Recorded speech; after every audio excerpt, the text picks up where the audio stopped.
বর্তমান সময়ে অনেকেই রয়্যাল এনফিল্ড কিনছেন, নিজেকে রাজা ভাবছেন, বুঝতেই পারছি।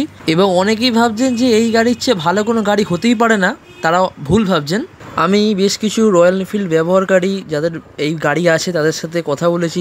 তারা বেশ নিজেদের অহংকার বজায় রেখেছে এবং মনে করে যে বাকি বাইক যারা চালায় তারা মানুষই নয়, এরকম একটা ব্যাপার। আর স্পোর্টস বাইক কিংবা একটু রেডি পিক আপ বেশি বাইকগুলো, শর্ট পিক আপের বাইকগুলো এদের কাছে চোখের বিষ।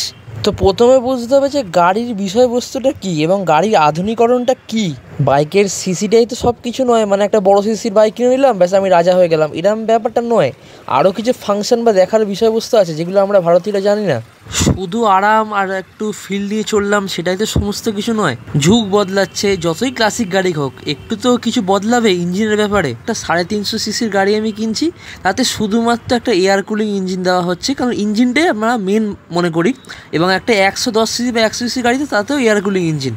কুলিং জিনিসটা অবশ্যই দরকার। কোম্পানি বলে যে ক্লাসিক গাড়ি নিয়ে তো কেউ এখানে ছোটাছুটি করবে না স্পোর্টস বাইকের মতো, তাহলে এত কুলিংয়ের দরকার কি? কিন্তু আমি 125 সিসির গাড়ি চালিয়ে এইটুকুনি বুঝতে পেরেছি যে কেন কুলিং জিনিসটা অত্যন্ত দরকার। যতক্ষণ আপনার রাস্তা দিয়ে গাড়ি চলছে হাইওয়েতে, ততক্ষণ আপনি একটা লিমিটেড কুলিং সিস্টেম পাবেন, একটা লিমিটেড স্পিড রাখবেন। কারণ আপনারা জানেন যে রয়্যাল এনফিল্ডের গাড়ি একটা 350 সিসির গাড়ি, সেটা কিন্তু 90-100 পরে আর ভাইব্রেশন হয় বা তার উপরে চালানো যায় না, কারণ এটা স্পোর্টস বাইকের ইঞ্জিন না, এটা লং স্ট্রোক ইঞ্জিন। অর্থাৎ আপনি চালাবেন কিন্তু সিসি অনুযায়ী গাড়ির টর্ক বেশি, গতি কম। তাহলে তো ভাই আমার 150 সিসির গাড়ি কেনাই ভালো, 80তে চলবে, একই চলবে, একটু ফিল কম, একটু আরাম কম, ঠিক আছে। কিন্তু গতির দিক দিয়ে পারফরমেন্স, ইঞ্জিনের যে একটা ফিল, সেই মানে ইঞ্জিনের যে কোয়ালিটি, সেটা দেখতে গেলে কিন্তু সেই 150 সিসির সাথে তুলনা করা যায়। তাহলে আমার এই যে 2.5 লাখ টাকা দিয়ে যারা গাড়িগুলো কিনছে তারা তো অহংকার করছে কেন? কি আছে অহংকার করার? হ্যাঁ, ফিল আছে, রাইডিং কোয়ালিটি আছে, আরাম আছে, কমফোর্ট আছে, সব মানছি, কিন্তু ইঞ্জিনের যে একটা কিছু বলতে পারবো গর্বের সাথে, সেই জায়গাটা নেই। হ্যাঁ, ওই ফিল পাচ্ছি, একটা বড় বাইক চালাচ্ছি। দেখুন, বড় বাইক, হেভি সিসির বাইক নিয়ে আমি রাজা, এই জিনিসটা কিন্তু 20 বছর আগে ছিল। আজকের এই টেকনোলজির জগতে কিন্তু আমি বলতে পারি না একটা এয়ার কুলিং নিয়ে আমি রাজা। মানে আমি এটাই আপনাদের বলতে চাইছি যে একটা 150 সিসির প্রিমিয়াম বাইক, তার সাথে যদি এই রয়্যাল এনফিল্ডের এই একটা নর্মাল এয়ার কুলিং এরকম একটা দামি বাইক আমি তুলনা করি, দুটো দেখবেন প্রায় দামের সমান, মানে 2 লাখ 2.5 লাখ এরকমই। কিন্তু সিসি অনুযায়ী রাজা ব্যাপারটা এগিয়ে যাবে যারা রয়্যাল এনফিল্ড চালায়। কিন্তু যদি বাইকের ইঞ্জিনের কোয়ালিটির দিক থেকে বিচার করেন তাহলে কিন্তু সেই 150 সিসির প্রিমিয়াম বাইকটা এগিয়ে যাবে, কারণ সেটা লিকুইড কুলিং, 6টা গিয়ার, আরও অ্যাডভান্স জিনিসটা। মানে আমি বলতে চাইছি যে কুলিং সিস্টেমটা এইটা এখনই আধুনিকরণ হয়নি, সেই মানধাতার আমলে পড়ে আছে যে বাতাস আসবে, ঠান্ডা হলো, লোহার ইঞ্জিন এরকম। সেই সমস্ত বাইক কিন্তু 2010-2000 সালে গর্ব করা যেত, কিন্তু আজকের দিনে দাঁড়িয়ে কিন্তু এটা গর্ব করা যায় না। তাহলে এত বড় বড় অহংকারের কথাগুলো কেন ভাই? খারাপ লাগে। হ্যাঁ, তুমি বড় সিসি চালাও, আমি ছোটো সিসি চালাই, তোমার একটা ফিল বেশি, আরাম বেশি, অনেক নাম খ্যাতি এগুলো আছে, ঠিক আছে, আমিও কম না।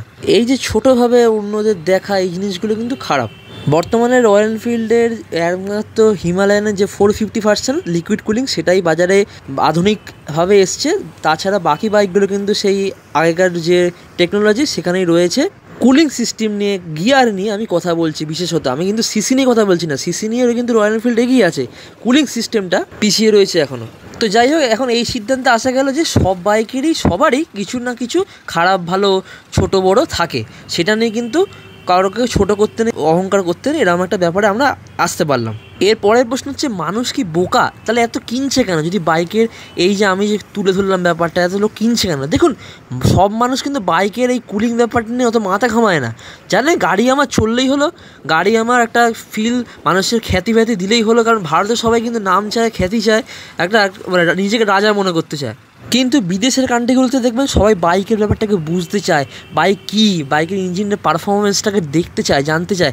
সেই কারণে কিন্তু দেখা যায় যে ভারতের রয়্যাল এনফিল্ড এতটা পপুলার। এবং আরেকটা জিনিস বুঝতে হবে, যেহেতু টেকনোলজির দিক থেকে ইঞ্জিনটা লিকুইড কুল নয়, সেক্ষেত্রে দাম কম, খরচ কম। অর্থাৎ আপনি 350 সিসির একটা লিকুইড কুলিং বাইকে আপনি যখন যাবেন, স্পোর্টস বাইকের ইঞ্জিনের যে কথাগুলো যখন আসবে, তখন দেখবেন অনেক দামি, অনেক খরচ, সার্ভিসে অনেক টাকা যায়।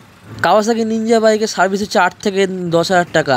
বিভিন্ন বাইকের 5, 4 এরকম করে সার্ভিস কস্ট, কিন্তু রয়্যাল এনফিল্ডের আপনি বাইকগুলো প্রত্যেকটাই কিন্তু 2, 2.5 ম্যাক্সিমাম 3-এর মধ্যে ভালোভাবে সার্ভিস হয়ে যায়। সেক্ষেত্রে কিন্তু এই রয়্যাল এনফিল্ড বাইক একটা গর্বের বিষয়, এবং মানুষজন এত পপুলারিটি, মানুষ কিনতে পারছে, স্বাচ্ছন্দ্য বোধ করতে পারছে। হ্যাঁ, অবশ্যই একদম যারা পয়সা সামঞ্জস্যতাটা নেই, আমার মতো 125 সিসি বা যারা 150 সিসি 100 সিসির বাইক চালায়, তাদের থেকে এই গাড়িটি কস্টলি এবং ব্যয়বহুল সার্ভিস, অবশ্যই দামি গেট আপ সমূহ একটা গাড়ি। তো যাই হোক বন্ধুরা, এবার ভিডিওটি শেষ করতে হবে। মূল বক্তব্য ছিল এটাই যে কোনো কিছুই ছোটো বড়ো নয়, সবার মধ্যে কিছু খুঁত থাকে, আবার ভালো গুণ থাকে, সবই থাকে, মিলিয়ে বাইক, এই হচ্ছে ব্যাপার। দর্শক বন্ধুরা, অবশ্যই ভিডিওটি শেয়ার করে দেবেন মানুষের কাছে, মানুষকে দেখতে, লাইক করবেন এবং চ্যানেলটি সাবস্ক্রাইব করবেন, ফেসবুকে ফলো করবেন, যাতে এরকম নিত্য প্রয়োজনীয় ফ্রিতে ভিডিওগুলো আপনারা পেয়ে যান। আর সঙ্গে থাকবেন, ভালো থাকবেন, গুড বাই।